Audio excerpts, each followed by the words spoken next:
मतगणना सकिएको छ।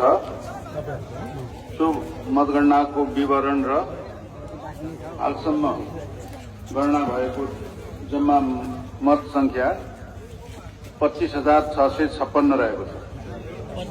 25,656 मत मध्ये सदरमत 24,470 छ भने बदरमत 1,186 रहेको छ। अब विभिन्न उम्मेदवारहरूले प्राप्त गरेको मत संख्या बताउन चाहन्छु।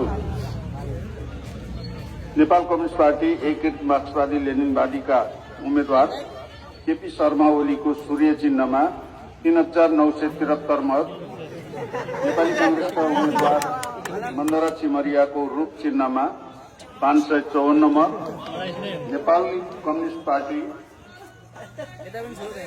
का उम्मेद्वार रञ्जित तामाङको 5 कुलेधारा निर्वाचन चिन्हमा 462 मत, राष्ट्रिय स्वतन्त्र पार्टी का उम्मेद्वार बालेन्द्र शाहको घण्टी चिन्हमा 16,900